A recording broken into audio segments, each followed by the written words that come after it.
పాత నిబంధన కాలంలో అయితే బయట ఆవరణ ఉంది. బయట ఆవరణ మొదటిలో బలిపీఠం ఉంటుంది. కొంచెం లోపలికి రాగానే ఇత్తడి గంగాళం ఉంటుంది. ఇత్తడి గంగాళాన్ని దాటి వచ్చిన తర్వాత దేవుని సన్నిధికి రావాలి. దేవుని సన్నిధిలో సన్నిధి రొట్టెల బల్ల ఉంటుంది. అంటే ఎవరైతే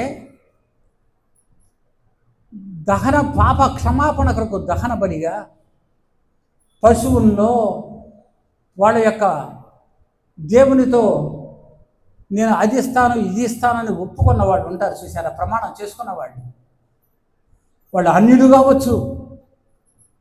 ఆ అన్యులు వారు అంతా అక్కడ బయట ఆ బలిపీఠం మీద బలులు అర్పిస్తూ ఉంటారు. దేనికి? పాప క్షమాపణ కొరకు అర్పించి కొంచెం రాగానే బయటనే బయట పక్కకు రాగానే గంగాళం ఉంటుంది, ఇత్తడి గంగాళం. ఆ ఇత్తడి గంగాళంలో నీళ్ళు పోసి ఉంటాయి. ఆ ఇత్తడి గంగాళం దగ్గరికి వచ్చి దాంట్లో ఉన్న నీళ్లతో కాళ్ళు చేతులు కడుక్కుంటారు. తమ యొక్క చేతులు కాళ్ళు ఏమాత్రం మురికిగా శుద్ధతగా లేకుండా ఉంటే కడిగి లోపలికి అప్పుడు లోపలికి వస్తారు. ప్రత్యక్ష దేవుని యొక్క సన్నిధి మందిరంలోకి వస్తారు. దేవుని సన్నిధిలో ఉన్నటువంటి సముఖపు రొట్టెల బల్ల రొట్టెలు ఉంటాయి. అప్పుడు దీంట్లో పాల్గొంటారు. ఇది పాత నిబంధన కాలం. ఈనాడు కూడా మనకు ఏర్పాటు చేయబడింది అదే. దీని అర్థం ఏంటి అంటే, దేవుని సన్నిధికి వచ్చి బల్లారాధనలో ఆయన రొట్టెని, ఆయన యొక్క శరీరాన్ని రక్తాన్నిలో పాలు పంపులు పొందుకోవాలి అంటే నీ ఇంటి దగ్గర నుంచే నువ్వు సిద్ధపాటు మనస్సు కలిగి ఉండాలి. ఎవరితో నీవు ఏ ప్రమాణం దేవునితో ప్రమాణం చేసుకున్నావో ఆ క్షమాపణ గావించుట కొరకు ఆ బయట దహన బలిపీఠం ఉంది కదా, ఆ బలిపీఠం దగ్గరకు వచ్చేసరికి నువ్వు నీలో ఉన్నటువంటి ఏవైతే లోక సంబంధమైనవి ఉన్నాయో వాటిని విడిచిపెట్టి లోపలికి రావాలి. అక్కడికి వచ్చి గంగాళం ఉంది చూసారా, ఆ గంగాళం చేతులు కాళ్ళు ఎలా మురికి శుభ్రం చేసుకొని ప్రత్యక్ష గుడారంలో అడుగు పెట్టావో నీవు ఆ గంగాళము యేసుక్రీస్తు. నువ్వు యేసుక్రీస్తు. గంగాళంలో ఉన్న నీరు దేవుని వాక్యానికి సాదృశ్యం. నీవు దేవుని యొక్క వాక్కు చేత నీవు నీ యొక్క ఆలోచనను మార్చుకొని పరిశుద్ధపరచబడి సమాధానాన్ని పొందుకొని నువ్వు కాళ్ళు చేతులు కడుగుకోవటం అంటే నీ చేతుల ద్వారా కాళ్ళ ద్వారా చేసినటువంటి క్రియలు ఏవైతే ఉన్నాయో వాటిని పరిశుద్ధపరచుకోవడం. దేవునికి స్తోత్రం. నీవు ఏమి పరిశుద్ధపరచుకోకుండా పరిశుద్ధత లేకుండా ప్రభువుని చూడలేరు. సమాధాన పడకుండా దేవునితో నేను చేసిన ప్రమాణం ఇతరులు ఎవరికి నీకు ఎటువంటి వారు గుర్తొచ్చినా వారితో సమాధాన పడేటువంటి స్వభావం కావాలి. గత నెలలో బల్లారాధన తీసుకున్నాం. బల్లారాధన తీసుకున్న దగ్గర నుంచి మరలా నెల అయింది. 4 వారాల పాటు దేవుని వాక్యాన్ని విన్నాం. నిన్ను అక్కడ ఇత్తడి గంగాళం నీళ్లు నిన్ను మురికిని బయట ఉన్న భౌతిక సంబంధమైన శుద్ధత కలుగ చేశాయి. ఆత్మ సంబంధమైన శుద్ధత కావాలి అంటే ఆ దేవుని యొక్క వాక్యము చేత ఉదక స్నానం చేయబడాలి. నువ్వు దేవుని వాక్యం 4 వారాలు విన్న తర్వాత నీ హృదయాన్ని ప్రక్షాళన చేసుకోకుండా పరిశుద్ధత పరుచుకోకుండా అపరిశుద్ధంగా దేవుని సన్నిధిలోకి వచ్చి ఆ రొట్టెలో ఆ యొక్క రక్తంలో పాలు పంపులు పొందుకోకూడదు అని అర్థం. అలాంటి సిద్ధపాటు నువ్వు కలిగి ఉన్నావా? ఏదో ఆ సమయానికి వచ్చి, అంటే అర్థం ఏంటంటే నువ్వు వాక్యం వినకుండా, దీనిలో పాల్గొనబోయే ముందు నువ్వు దేవుని యొక్క వాక్యాన్ని వినకుండా, వాక్యము చేత పరిశుద్ధపరచబడకుండా, ఉదక స్నానం చేయించబడకుండా, నువ్వు శుద్ధిగా మారకుండా వచ్చి దీంట్లో పాల్గొని వెళ్ళిపోతే, నువ్వు వాక్యం చేత కడగబడిన నీవు అపరిశుద్ధమైన హృదయంతో అయోగ్యులుగా ఉండి దీనిలో పాల్గొంటున్నట్టు. నువ్వు అలా పాల్గొంటేనే నువ్వు బలహీనులుగా మారిపోతావని వాక్యం సెలవిస్తుంది. మరి సమాధాన పడి రావాలంటే ఈ గత నెల పాటు నువ్వు ఎవరికి ఎక్కడ ఏమి చేశావో, ఎవరితో ఇష్టం వచ్చినట్టుగా మాట్లాడావో, అహంకారంతో ఉన్నావో, ఎలా జీవించావో, దేవునికి వ్యతిరేకంగా ఎవరి యందు నువ్వు ప్రవర్తించావో వారి దగ్గరికి వెళ్ళి సమాధాన పడి వచ్చావా? అలా అయితేనే పరిశుద్ధ గ్రంథంలో పాల్గొనాలి కదా. అందువల్ల ఈ వారం నేను రావటం లేదండి. ఆ మనిషి ఎక్కడ ఉన్నారో నాకు కనపట్టలేదు, కాబట్టి సమాధాన పడలేకపోయాను. అందువల్ల ఈ వారం వచ్చి నేను బల్లారాధనలో పాల్గొనలేకపోతున్నాను అని సర్ది చెప్పుకోవడం న్యాయమా? పద్ధత? అది దేవుని యొక్క సిద్ధాంతమా? నీకు తెలిసింది ఈ వారంలో, ఈ నెలలో వాక్యం వినటం ద్వారా, వాక్యంలో నీ యొక్క ముఖాన్ని అద్దం ముందు ఉంచుకుంటే ముఖంలో ఎన్ని మరకలు ఉన్నాయో, అంత మురికుందో సహజ సిద్ధంగా కనిపిస్తుంది. నీవు ఇన్ని వారాలు వాక్యం విన్నప్పుడు, కొత్తవి తెలిసినప్పుడు నీలో ఉన్న లోపాలేంటో, ఎవరి యందు ఎలా ప్రవర్తించావో, భార్య యందో, భర్త యందో, ఇతరుల యందో, నువ్వు ఏ విధంగా ఎవరితో దేవునికి వ్యతిరేకంగా జీవించావో అది నీకు గుర్తొస్తుంది. అద్దం ముందు నిలబడితే అద్దం లాంటిది దేవుని వాక్యం. ఆ వాక్యం ఉన్నప్పుడు దాన్ని సరి చేసుకోవటానికే దేవుడు నిన్ను ఇత్తడి గంగాళం ఎందుకు ఇచ్చాడు? బయట నీళ్లు పెట్టి ఎందుకు పెట్టాడు అక్కడ? నువ్వు ఎలా పడితే అలా నేను పరిశుద్ధంగా లేనండి, సమాధానపడి లేనండి, అందువల్ల దేవుని యొక్క బల్లారాధనలో పాల్గొనలేకపోతున్నా నేను అనుకుంటున్నావేమో. కాదు, నీకు బయట గంగాళం పెట్టింది మురికిగా వస్తావేమో,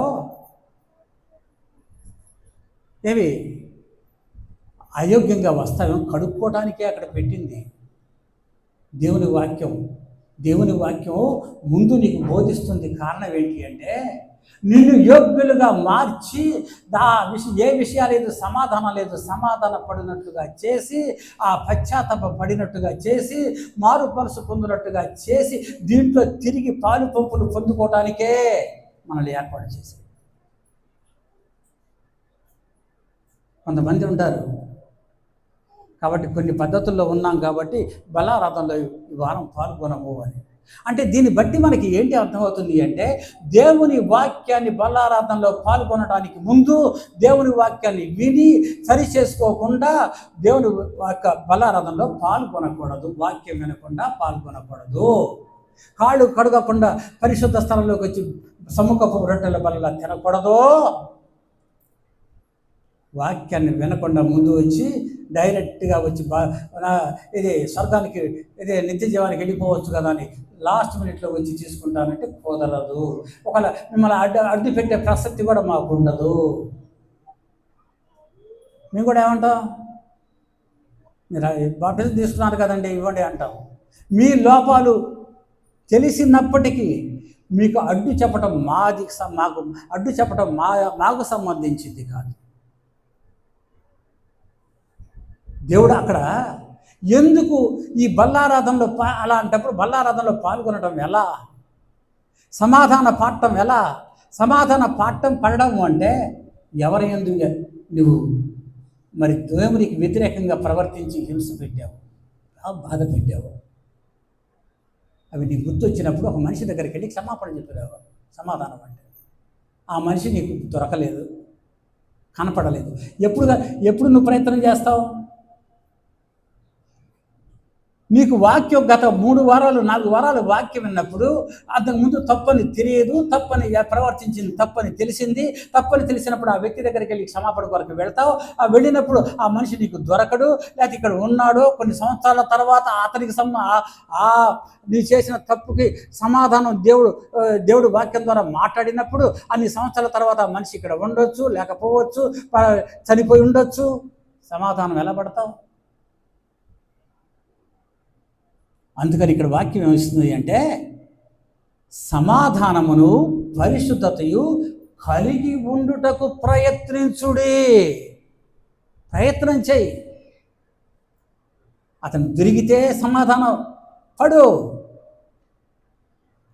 దొరకనప్పుడు దేవుడి దగ్గర సమాధానం పడు.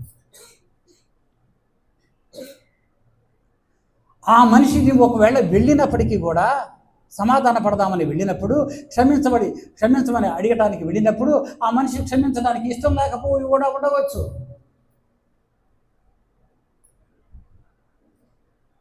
అది నీ తప్పు కాదు. నీ మనస్సాక్షి నిమిత్తం అక్కడికి వెళ్ళావు, అడిగావు, సమాధానం అతని దగ్గర నుంచి రాలేదు.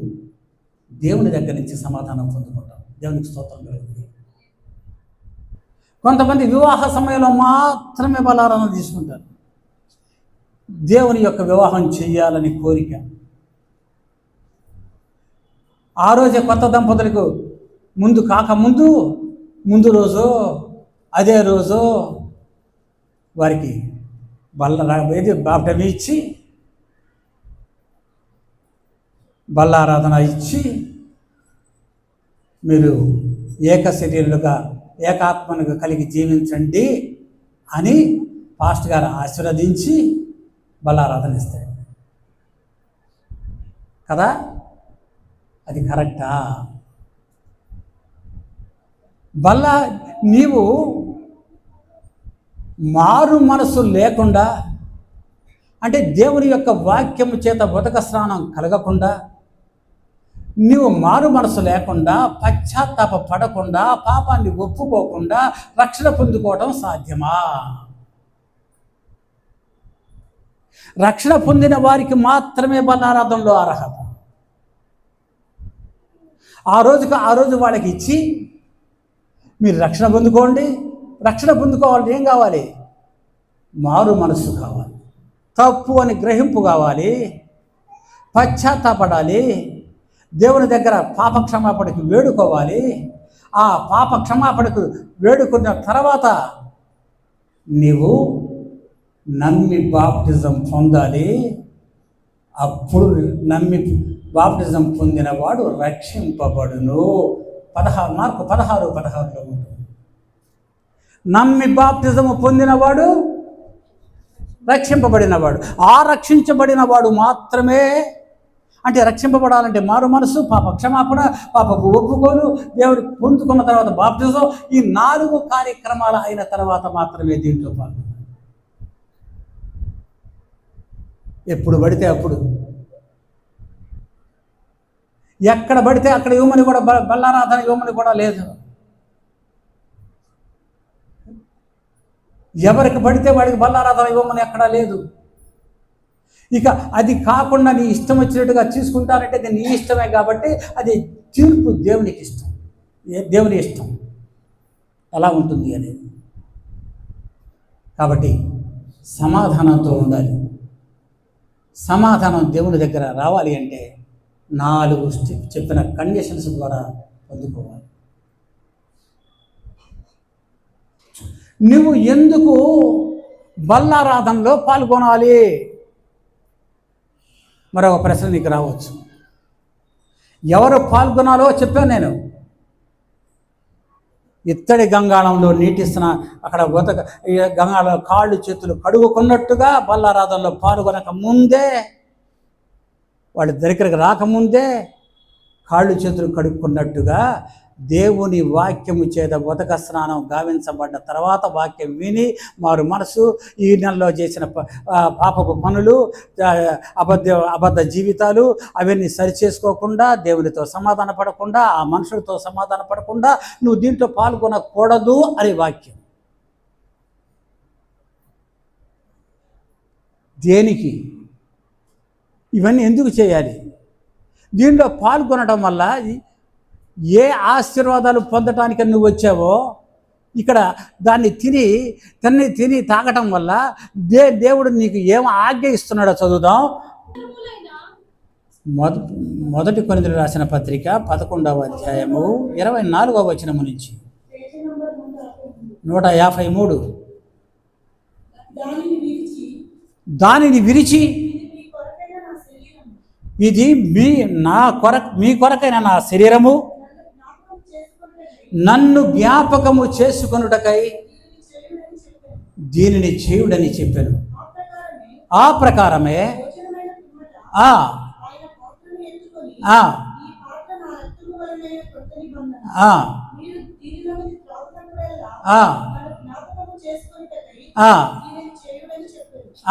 ఎందుకు నువ్వు బల్లారాధనలో పాల్గొనడానికి వచ్చావండి? కారణం ఏంటి అండి?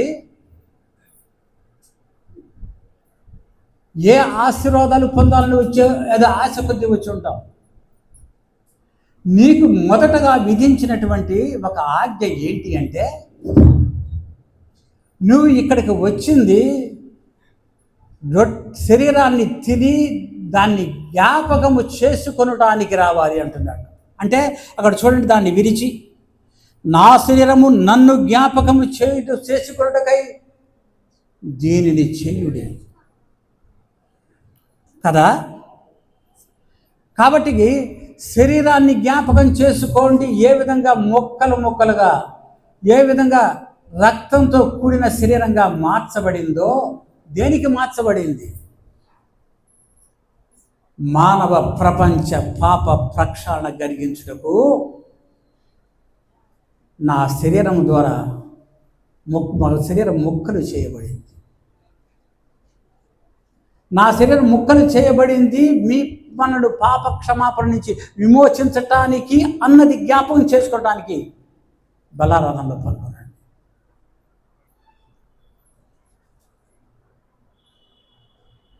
ఫస్ట్ కండిషన్ అది. నీ యొక్క ఆత్మీయ జ్ఞానము, నీ యొక్క ఆత్మీయ ఆలోచన ఎలా ఉండాలంటే, నేను వచ్చింది ఇక్కడికి సమాధాన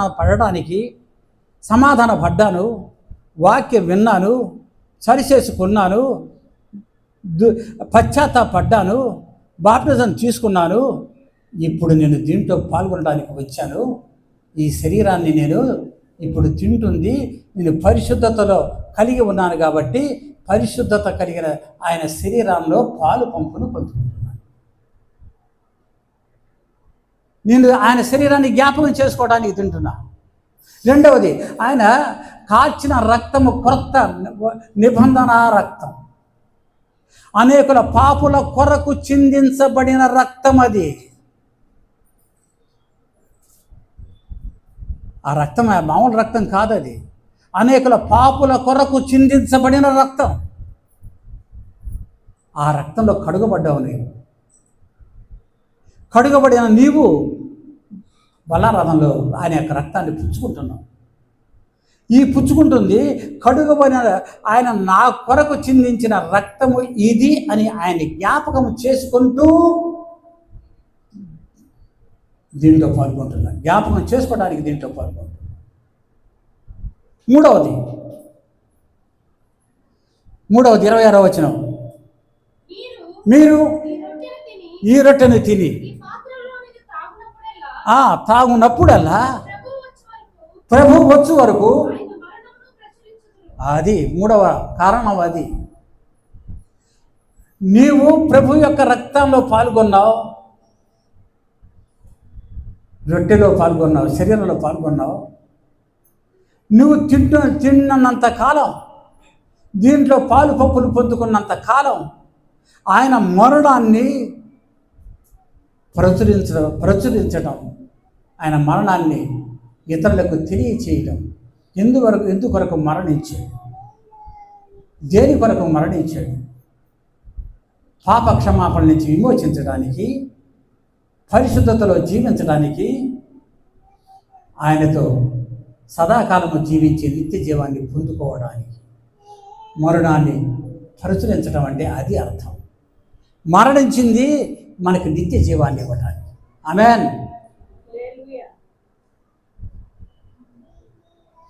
కాబట్టి ఈ 3 కారణాలు నువ్వు దీంట్లో పాల్గొనడానికి ఆలోచించదగినటువంటి పద్ధతులు.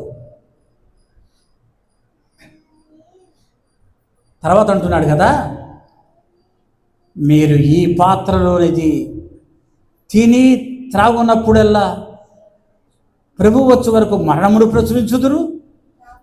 ఎవడు అయోగ్యముగా ప్రభు యొక్క రొట్టెను తినునో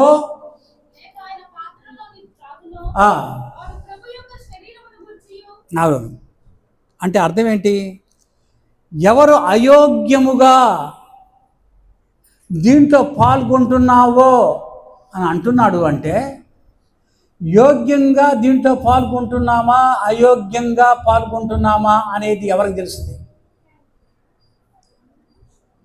పాల్గొనే వారికి తెలుస్తుంది. అంతేనా? మరి యోగ్యమైన రీతిలో పాల్గొంటున్నామా అయోగ్యమైన రీతిలో పాల్గొంటున్నామా అన్నది ఎలా తెలుస్తుంది? దేవుని వాక్యాన్ని వినుట చేత.